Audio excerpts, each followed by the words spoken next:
கிறிஸ்துவுக்குள் அன்பானவர்களே, ஆண்டவரும் இரட்சகருமான இயேசு கிறிஸ்துவின் விலையேறப்பெற்ற நாமத்தில் நான் உங்களை வாழ்த்துகிறேன். கர்த்தர் உங்களை ஆசீர்வதிப்பார். இன்றைய அனுதின உணவில் கர்த்தர் நமக்கு கொடுக்கிற வார்த்தை யோசுவா 3ஆம் அதிகாரம் 5வது வசனம். யோசுவா ஜனங்களை நோக்கி, உங்களை பரிசுத்தம் பண்ணி கொள்ளுங்கள், நாளைக்கு கர்த்தர் உங்கள் நடுவில் அற்புதங்களை செய்வார் என்றார். அன்பானவர்களே, இஸ்ராயேலின் மக்கள் எகிப்து தேசத்திலிருந்து நடத்திட்டு வரப்படுகிறார்கள். அதில் மோசே என்கிற ஒரு மாவீரனை கொண்டு கர்த்தர் வழி நடத்திட்டு வந்தார். அதுக்கப்புறம் அந்த பொறுப்பை யோசுவா கிட்ட கொடுக்குறார். மோசே யோசுவா கையில் கொடுக்குறார். இப்போ யோசுவா வழி நடத்திட்டு வரார். இப்போ அந்த இஸ்ரேல் ஜனங்களுக்கு மத்தியில் கடவுள் அற்புதங்களை செய்யணும். நிறையா அற்புதங்கள் அந்த வழிப்பிரயாணத்தில் நடந்ததாக வேதத்தில் எழுதப்பட்டிருக்கு.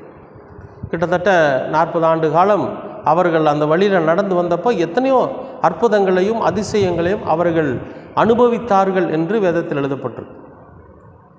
இப்போது யோசுவா அந்த அந்த அந்த இஸ்ராயேல் மக்களை, கிட்டத்தட்ட பல லட்சம் மக்களை வழி நடத்திட்டு வரக்கூடிய அந்த மனிதன் சொல்கிறார். என்ன சொல்கிறாருன்னா, நீங்கள் உங்களை பரிசுத்தம் பண்ணி கொள்ளுங்கள், நாளைக்கு கர்த்தர் உங்கள் நடுவில் அற்புதங்களை செய்வார். அன்பானவர்களே, நம்முடைய வாழ்க்கையில், நம்முடைய வாழ்க்கை பயணம், அதில் பல விஷயங்கள் இருக்குது, பல இடையூறுகள் இருக்குது, பல இன்னல்கள் இருக்குது, கஷ்டங்கள் இருக்குது, வேதனைகள் இருக்குது, எல்லாமே இருக்குது. இதையெல்லாம் கடந்து தான் நம்முடைய வாழ்க்கை பயணம் ஒவ்வொரு நாளும் கடந்து போய்கிட்டே இருக்குது. நம்ம எதிர்பார்த்துருப்போம் ஒன்று, அது நடக்காது. நாம் ஒரு விஷயம் நடந்து முடிஞ்சதாக நினச்சிருப்போம், ஆனால் பார்த்திங்கன்னா அது பாதியில் விட்டு போய், இப்படியெல்லாம் பல இன்னல்கள், பல கஷ்டங்களை நாம் அனுபவிச்சுக்கிட்டே இருக்கிறோம். அப்போ கடவுள் நம்முடைய வாழ்க்கையில் ஒரு அற்புதத்தை செய்யணும். அவர் செய்தாலே ஒழிய வேறு ஒன்றும் நம்முடைய வாழ்க்கையில் நன்மையானது நடக்கிறதுக்கு உண்டான வாய்ப்புகள் இல்லை. அப்போ கடவுள் நம்முடைய வாழ்க்கையில் அற்புதத்தை செய்யணும். ஏன் இவ்வளோ நாள் செய்யலை, அதை முதல் யோசிக்கணும். கடவுள் நம்முடைய வாழ்க்கையில் அற்புதத்தை செய்யணுங்கிறது எல்லாருடைய விருப்பமும் அதுதான், எல்லாருடைய ஏக்கமும் அதுதான். ஆனால் இதுவரைக்கும் ஆண்டவர் நம்முடைய வாழ்க்கையில் ஒரு அற்புதத்தை செய்யலை. ஆண்டவர் நம்முடைய வாழ்க்கையில் ஒரு ஆசீர்வாதத்தை கொடுக்கல.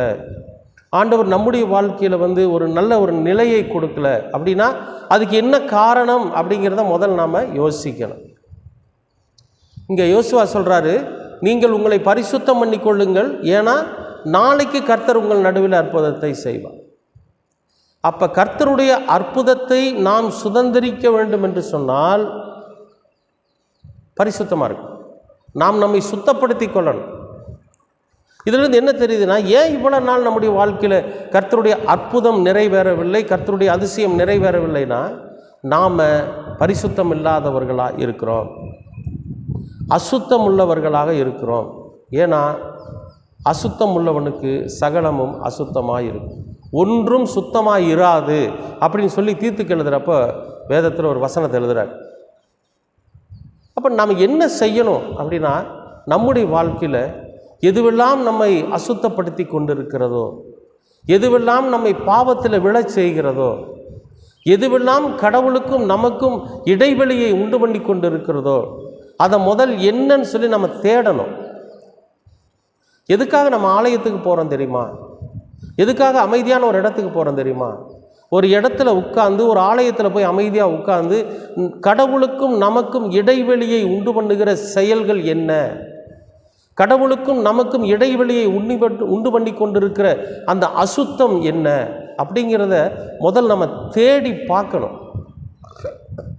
இந்த காரியம்தான் கடவுளுக்கும் நமக்கு இடைவெளி உண்டு பண்ணுது, இந்த எண்ணங்கள் தான் கடவுளுக்கு நமக்கு ஒரு மிகப்பெரிய இடைவெளியை உண்டு பண்ணியிருக்கு, இந்த செயல் கர்த்தருக்கு அருவருப்பானது, இந்த எண்ணம் கர்த்தருக்கு அருவருப்பானது அப்படிங்கிற இந்த பட்டியலை நம்ம முதல் என்ன பண்ணணும்னு கேட்டிங்கன்னா எடுக்கணும். எடுத்து இதெல்லாம் நம்ம செய்யக்கூடாது அப்படிங்கிற முடிவு பண்ணணும். இனிமே இன்னையிலிருந்து இப்பத்திலிருந்து இந்த மாதிரி தவறுகள் நான் பண்ண மாட்டேன். கர்த்தருக்கு அருவருப்பான காரியத்தை நான் செய்ய மாட்டேன். கர்த்தர் எதை அசுத்தம் என்று சொல்லுகிறாரோ அதை நான் இனிமேல் என்னிடத்துலேருந்து எடுத்து போட்டுருவேன். அப்போ யாராவது ஒருவரிடத்தில் அநியாயமாக நாம் அவங்களை ஏமாற்றியிருந்தால் போய் அவர்களிடத்தில் ஒப்புரவாகிட்டு வர்றது. அப்போ இது போன்ற செயல்களெல்லாம் நாம் செய்கிற போது நாம் நம்மை பரிசுத்தப்படுத்தி கொள்ளுவதாக அர்த்தம். தீட்டு நம்மிடத்தில் இருக்கக்கூடாது, அசுத்தம் நம்மிடத்தில் இருக்கக்கூடாது, பாவம் நம்மிடத்தில் இருக்கக்கூடாது. இதெல்லாம் இல்லைன்னா கர்த்தர் நம்மிடத்தில் ஒரு அற்புதத்தை செய்வார். இப்போ யோசுவா ஒரு மிகப்பெரியமான ஒரு சூழ்நிலையில் இருக்கிறார். என்னென்னா கர்த்தருடைய அற்புதம் அந்த இடத்துல நிறைவேறணும். கர்த்தர் ஒரு அற்புதத்தை செஞ்சாகணும். அப்போ நாளைக்கு ஆண்டவர் அதை செய்ய போகிறார். அதுக்கு தடையாய் அசுத்தம் இருந்து விடக்கூடாது. அதற்கு தடையாய் மக்களிடத்திலே ஒரு மிகப்பெரிய அசுத்தமான காரியம், அசுத்தமான செயல் இருந்து விடக்கூடாது. அதனால தான் யோசுவா சொல்கிறார், நீங்கள் இன்றைக்கு உங்களை பரிசுத்தப்படுத்தி கொள்ளுங்கள், நாளைக்கு கர்த்தர் உங்கள் நடுவில் அற்புதத்தை செய்யும். அன்பானவர்களே, நம்முடைய வாழ்க்கையிலும் கர்த்தர் அற்புதத்தை செய்ய வேண்டும். நம்முடைய குடும்பத்திற்கு நடுவிலும் கர்த்தர் அற்புதத்தை செய்ய வேண்டும். நாமும் கர்த்தர் செய்கிற அற்புதத்தை அனுபவிக்க வேண்டும். அப்படின்னா நாம் நம்மை பரிசுத்தப்படுத்தி கொள்ளணும்.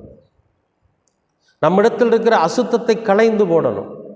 நம்மிடத்தில் இருக்கிற அக்கிரம காரியங்கள், பாவ காரியங்கள், மீறுதல்கள் இதையெல்லாம் கர்த்தரோட சமூகத்தில் ஒப்படைச்சு இனி நான் அதை செய்ய மாட்டேன்னு சொல்லி நம்மை வெறுமையாக்கி கொள்ளணும். அப்பா, இனி என்னிடத்துல ஒன்றுமே இல்லை, நான் எல்லாத்தையும் கர்த்தரிடத்துல கொடுத்துட்டேன், இனி நான் அதை செய்ய மாட்டேன். பதவியோ பொருளோ பணமோ எல்லாம் எதையெல்லாம் அநியாயமாக நான் வாங்கியிருந்தனோ அதையெல்லாம் விட்டுட்டேன். நான் ஒரு புதிய மனிதனாக இன்றைக்கு பிறந்திருக்கிறேன். எனக்குள் ஒரு புதிய ஒரு மனசாட்சி பிறந்திருக்கிறது. அதனால் நான் இன்றைக்கு என்னை சுத்தப்படுத்தி கொள்ளுகிறேன், நான் இன்றைக்கு என்னை பரிசுத்தப்படுத்தி கொள்ளுகிறேன் அப்படி சொல்லி ஆண்டவரோட சமூகத்தில் நாம் நம்மை முழுமையாக கழுவி எடுக்கிற போது கர்த்தர் அற்புதத்தை செய்வார். அன்பானவர்களே, ஒருவேளை உங்களுடைய வாழ்க்கையில் இன்னும் கர்த்தர் அற்புதத்தை செய்யவில்லை, இன்னும் கர்த்தர் அதிசயத்தை செய்யவில்லை, இன்னும் கர்த்தர் மன நிறைவான ஒரு ஆசீர்வாதத்தை கொடுக்கவில்லை என்று உங்களுடைய இருதயம் வாடி தவிக்குமானால், முதல்ல அசுத்தமான காரியம் என்ன இருக்கிறது என்பதை தேடுங்க. கர்த்தர் அருவருக்கக்கூடிய காரியம் என்ன இருக்கிறது என்பதை தேடணும். கர்த்தர் வெறுக்கிற காரியம் என்ன இருக்கிறது என்பதை தேடி அவைகளையெல்லாம் நாம் நம்மிடத்திலிருந்து அப்புறப்படுத்திட்டு நம்மை பரிசுத்தப்படுத்துகிற போது நாளைய தினத்தில் கர்த்தர் உங்களுடைய வாழ்க்கையில் அற்புதத்தை செய்வார். இது இன்று போய் நாளை வாங்குகிற கணக்கு இல்லை. இன்றைக்கு நீங்கள் பரிசுத்தமாகிறீர்கள், நாளைக்கு கர்த்தருடைய அற்புதத்தை நீங்கள் அனுபவிப்பீர்கள். ஏன்னா மனம் மாற அவர் மனுஷகுமாரன் அல்ல, சொன்னால் செய்வார். அன்பானவர்களே, அன்றைக்கு யோசுவா சொன்ன அதே காரியம் இன்றைக்கு நம்மை பார்த்து கர்த்தர் சொல்லுகிறார், நீங்கள் உங்களை பரிசுத்தப்படுத்தி கொள்ளுங்கள், தேவன் உங்களுக்குள்ள அற்புதத்தை செய்வார். நீங்கள் உங்களை சுத்தப்படுத்தி கொள்ளுங்கள், பிதாவாகிய தேவன் உங்களிடத்தில் அற்புதத்தை செய்வார். அன்பானவர்களே, ஒரு நிமிடம் நம்மிடத்தில் இருக்கிற அசுத்தத்தையும் பாவத்தையும் அக்கிரமத்தையும் நாம் நினைவுக்கு கொண்டு வந்து அதை நம்மிடத்தில் இருந்து அப்புறப்படுத்திவிட்டு நாம் நம்மை பரிசுத்தப்படுத்தி கர்த்தருடைய அற்புதத்தையும் கர்த்தர் செய்கிற அதிசயத்தையும் அவர் கொடுக்கிற ஆசீர்வாதத்தையும் நாம் சுதந்தரிக்கிறவர்களாக இருப்போம். நிச்சயமாகவே கர்த்தர் நாளைக்கு உங்களுடைய வாழ்க்கையில் அற்புதத்தை செய்வார். அன்பின் பரலோக பிதாவே, அருமையான நல்ல இந்த அனுதின உணவிற்காக உமக்கு நன்றி. இந்த நாளை நீர் ஆசீர்வதித்து கொடுத்ததற்காகவும் நன்றி. இன்றைக்கு நாங்கள் எங்களை பரிசுத்தப்படுத்தி கொண்டு நாளைக்கு நீர் செய்கிற அற்புதத்தை நாங்கள் சுதந்தரித்து கொள்ள நீர் எங்களுக்கு கிருபை பாராட்டும். எங்களிடத்தில் இருக்கக்கூடிய அசுத்தங்களை நாங்கள் அப்புறப்படுத்த, பாவங்களை அப்புறப்படுத்த, அக்கிரமங்களை மீறுதல்களையும் அப்புறப்படுத்த நீர் எங்களுக்கு ஞானத்தை தாரும். நாங்கள் எங்களை சுத்தப்படுத்தி வெறுமையாக இருக்கிற போது உம்முடைய அதிசயமும் உம்முடைய அற்புதமும் எங்களை ஆட்கொள்ளட்டும். நாங்கள் அதை அனுபவிக்க நீர் கிருபை பாராட்டும். தொடர்ந்து உமது வசனங்கள் எங்களை வழிநடத்தட்டும். இரட்சகராம் இயேசு கிறிஸ்துவின் வழியாய் கேட்கிறோம் நல்ல பிதாவே. ஆமேன், ஆமேன், ஆமேன்.